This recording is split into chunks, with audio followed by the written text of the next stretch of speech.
ملبوس اپنی حد تک جو مل سکے اس سے آراستہ کرتے ہو، جن پیاروں کو اپنی گود میں لینے کے بعد دل کا سکون محسوس کرتے ہو۔ اگر ان کے لیے تم نے نہ کچھ کیا، اپنے لیے نہ کیا اور توبہ نہ کی، اللہ اور اس کے رسول صلی اللہ علیہ وسلم کو اس طرح سے نہ مانا جیسے کلمے کا اقرار کرتے ہو، تو پھر پچھتاوا اس وقت ہوگا کہ پچھتاوا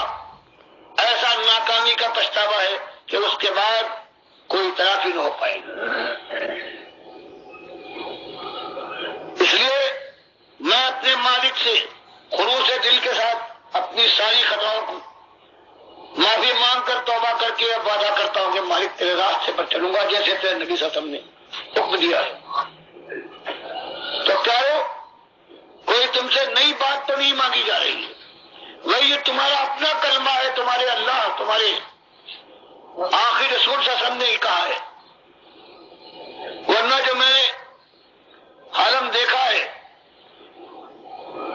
سن 47 میں، سن 65 میں، سن 71 میں، وہ ہو سکتا ہے کہ اس گاؤں کے اندر وہی ہو، ماں اور بہنوں کی آبرو ایسی برباد ہو کہ دیکھو اور دم نہ مار سکو۔ اور یہی اللہ فرماتا ہے اگر ایمان لے آؤ تمہارا کیا جاتا ہے، اور اگر تقوی اختیار کر لو، مجھ سے ڈر کر قدم بڑھا لو، تو 10-20 سال کے بعد جب موت کا فرشتہ آئے گا خوشخبری دے گا کہ جنت کے لہلاتے ہوئے باغات تمہارے انتظار میں ہیں۔ تو یہ ایک بات ہے، اسی بات کے لیے اللہ نے پیغمبروں پر پیغمبر بھیجے ہیں، کتابوں پر کتابیں اتاری ہیں، اور مبارک جنگیں کروائی ہے کہ جب یہ بات اٹھی ہے قوم 2 حصوں میں تقسیم ہو گئی ہے، اور پھر فولاد درمیان میں آنے کے بعد کبھی تلوار کی شکل میں، کبھی نیزے اور کبھی تیر کی شکل میں، اور پھر اللہ کا وعدہ تھا یہاں تک جانا، پہلے سمجھاؤ پوری طرح سے، مار پڑے سب کے ساتھ جمے رہو، یہاں تک کہ اگر گھر بار چھوڑ کر ہجرت کرنا پڑے تو ہجرت کر جاؤ،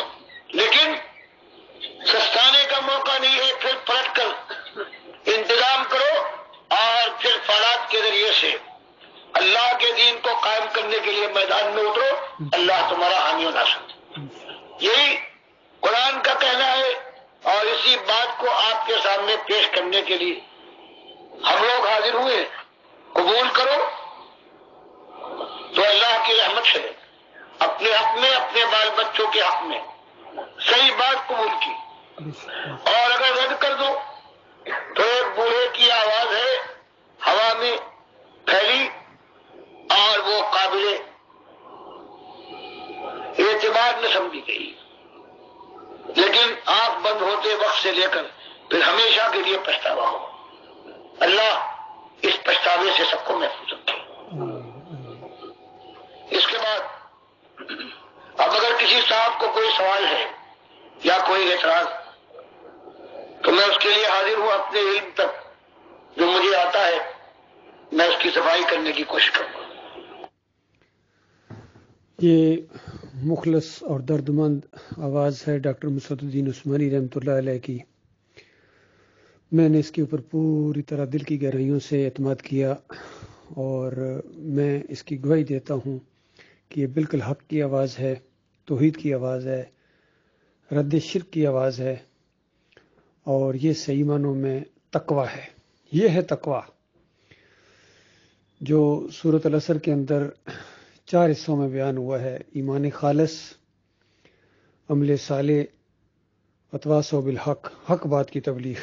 اور اس راستے میں جماؤ، صبر کے ساتھ جم جاؤ۔ یہ 4 چیزیں جب تک پیدا نہیں ہوں تقویٰ سوال ہی پیدا نہیں ہوتا ہے، اور یہی اللہ کا مطالبہ ہے کہ اگر یہ بستیوں والے ایمان لاتے، وَلَوْ أَنَّ أَهْلَ الْقُرَىٰ آمَنُوا وَاتَّقَوْا لَفَتَحْنَا عَلَيْهِمْ بَرَكَاتٍ مِّنَ السَّمَاءِ وَالْأَرْضِ وَلَٰكِن كَذَّبُوا فَأَخَذْنَاهُم بِمَا كَانُوا يَكْسِبُونَ، کہ اگر یہ بستیوں والے، یہ انسان، شہروں والے، دیہاتوں والے ایمان درست کر لیتے، شرک نہ کرتے اللہ کے ساتھ،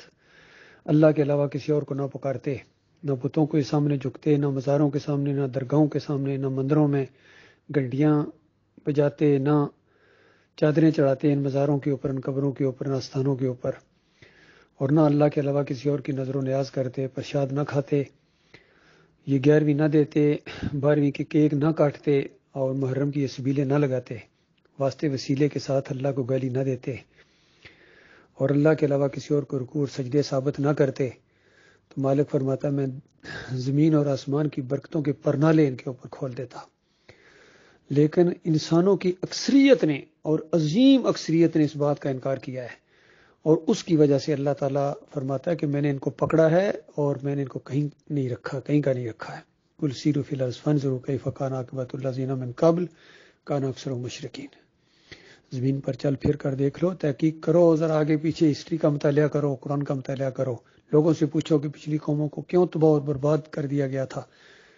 عاد اور سمود قوموں کے کیوں کلیجے پھاڑ دیے گئے تھے،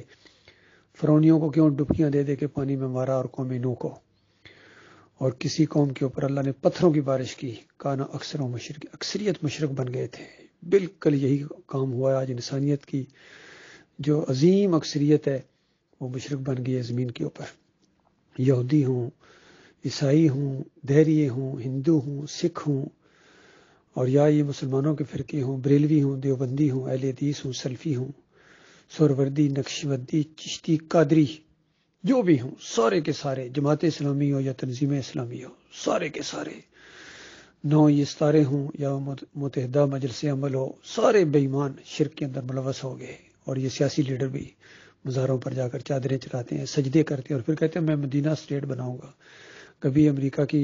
گود میں جا کر بیٹھتے ہیں، اور کبھی جو ہے وہ چائنا سے بھیک مانگتے ہیں، کبھی سعودیوں سے بھیک مانگتے ہیں، اور آج کل ہمارے پرائم منسٹر روس کے پاس گئے ہوئے ہیں، اور ان کو اللہ کا کوئی خوف نہیں ہے، اللہ کی کوئی عزت ہی نہیں ان کے دماغوں کے اندر، جنت اور جہنم کا کوئی معاملہ ہی نہیں ہے ان کے نزدیک، سوری باتیں ہوں گی اور نئی بات ہوگی تو اللہ کی بات نہیں ہوگی۔ اس وجہ سے آج پوری زمین کے اوپر انسانیت کرا رہی ہے، نفرتیں ہیں، بیزاریاں ہیں، تکلیفیں ہیں، خوف و ہراس ہے، اور اللہ کے عذاب کا کوڑا انسانیت کے اوپر برسنے کے لیے بالکل منڈلا رہا ہے، اوپر تیار کھڑا ہے۔ دیکھو انڈیا میں کیا ہو رہا ہے، کس طرح ان مسلمانوں کے ساتھ درگتن بنائی جا رہی ہے، خود ہمارے اپنے ملک کے اندر کتنی پریشانیاں ہیں، بنگلہ دیش میں ہر جگہ یہ شرک کی وجہ سے ہے۔ اب اس کا ایک ہی علاج ہے، توحید کی دعوت اٹھائی جائے، ایمان خالص کے اوپر جماؤ اختیار کیا جائے۔ یہ ڈاکٹر صاحب رحمۃ اللہ علیہ کہہ رہے ہیں، عثمانی صاحب، آج کے دور کے اندر اگر کسی نے ایمان عقیدے کی بات کی ہے، اور میرا کوئی آئیڈیل ہے، آج کے دور کی بات کر رہا ہوں، اور ڈاکٹر مسعد الدین عثمانی رحمۃ اللہ علیہ، اور قرون اولیٰ میں صحابہ اکرام سارے کے سارے،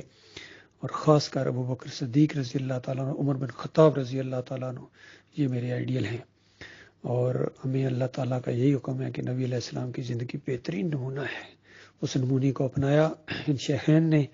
اور اپنا ایک اسوہ چھوڑ کے گئے ہیں۔ اس طریقے سے اٹھو گے تو اللہ کے بندو دنیا میں بھی عزت کے ساتھ سر اٹھا کے جیو گے، اور مرنے کے ساتھ وہ مزہ آئے گا، مرنے کا وہ مزہ آئے گا اللہ کے راستے میں کہ یقین کیجئے جنت سے بھی زیادہ اس کا مزہ ہے۔ کیونکہ جنتیوں سے جب پوچھا گیا، شہداء سے پوچھا گیا کہ مانگو میرے بندو اور کچھ مانگو، تو جنتی پہلے تو بار بار کہتے رہے کہ یا اللہ سب کچھ مل گیا، سب کچھ مل گیا، کسی چیز کی ضرورت نہیں۔ مالک فرماتا نہیں، اور مانگو اور مانگو۔ تو اس طرح جب انہوں نے دیکھا کہ مالک نہیں چھوڑ رہا ہے، پھر سب نے مشورہ کر کے کہا کہ اچھا ان جسموں سے روحیں نکالیں اور ان دنیاوی جسموں میں ڈالیں،